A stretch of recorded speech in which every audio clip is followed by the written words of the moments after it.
আলাইকুম। আজ আলোচনা করব একাদশ এবং দ্বাদশ শ্রেণীর জন্য হিসাব বিজ্ঞান দ্বিতীয় পত্রের ষষ্ঠ অধ্যায়ের আর্থিক বিবরণী বিশ্লেষণ বা ফিনান্সিয়াল স্টেটমেন্ট অ্যানালাইসিস সম্পর্কে। তো আমরা এই অধ্যায়ের শুরুতেই জানব আর্থিক বিবরণী বিশ্লেষণ কি, আর্থিক বিবরণী বিশ্লেষণ কেন প্রয়োজন, অনুপাত বিশ্লেষণ কি, অনুপাত বিশ্লেষণ কেন প্রয়োজন। তো শুরুতে জানব আর্থিক বিবরণী বিশ্লেষণ আসলে কি। তো আর্থিক বিবরণী বিশ্লেষণ বলতে যেটা বোঝায় কোনো ব্যবসা প্রতিষ্ঠানের আর্থিক বিবরণী বিশ্লেষণ, অর্থাৎ যেমন আর্থিক কিছু বৈশিষ্ট্য, তারল্য অবস্থা, সচ্ছলতার অবস্থা, উপার্জন ক্ষমতা, এগুলোর বিভিন্ন বিষয় বিশ্লেষণ করাকেই বোঝানো হয়। তো ব্যবসার সাথে যে সকল পক্ষসমূহ সংশ্লিষ্ট আছে, যেমন শেয়ার হোল্ডার বা ব্যবসার মালিক, ঋণদাতা, পাওনাদার, বিনিয়োগকারী, এ সকল আর্থিক লেনদেনের সাথে জড়িত যে সকল পক্ষগুলো আছে, তারা আর্থিক অবস্থার মাধ্যমে প্রতিষ্ঠানের বিভিন্ন তথ্য জানতে চায়।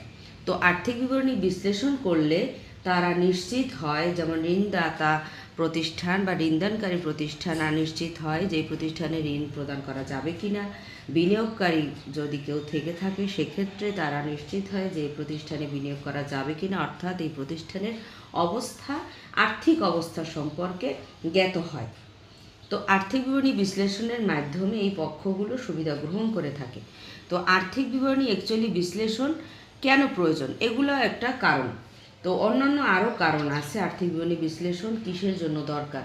ব্যবসা সচ্ছল না অসচ্ছল, না দুর্বল না উন্নতি বা অবনতি, গত বছরের থেকে চলতি বছরের উন্নতি বা অবনতি কেমন, অবস্থা কেমন, মুখ লাভ নিট লাভ, এগুলো কি অবস্থা, এগুলো আর্থিক বিবরণী বিশ্লেষণের মাধ্যমে এই সকল পক্ষসমূহ যারা এই প্রতিষ্ঠানের সাথে রিলেটেড, সেই প্রতিষ্ঠানের সাথে রিলেটেড পক্ষসমূহ এরা জানতে পারে। বিনিয়োগকারী, ঋণদানকারী, শেয়ার হোল্ডার, পাওনাদার, এরা জানতে পারে। তো মুনাফা অর্জনের দক্ষতা বা ক্ষমতা কতটুকু, আর্থিক বিবরণী বিশ্লেষণের মাধ্যমে প্রতিষ্ঠানের সম্পদ, দায়, এগুলো সম্পর্কে জানা যায়। এরপরে জানব অনুপাত বিশ্লেষণ কি। এই আর্থিক বিবরণী বিশ্লেষণের মধ্যে যে বিষয়গুলো বললাম, মুনাফা অর্জন ক্ষমতা, প্রতিষ্ঠানের তারল্য অবস্থা, এগুলো অনুপাতে বিশ্লেষণ করা হয়। মানে হচ্ছে ব্যবসা প্রতিষ্ঠানের আর্থিক বিবরণী বিশ্লেষণ করার জন্য একটি গুরুত্বপূর্ণ কৌশল বা হাতিয়ার হচ্ছে এই অনুপাত। অনুপাত বিশ্লেষণ দুটি সংখ্যার মধ্যে, আমরা জানি যে কোনো সংখ্যার মধ্যে বিদ্যমান সম্পর্ককে গাণিতিকভাবে বিভাজনের মাধ্যমে প্রকাশ করাকে অনুপাত বলা হয়।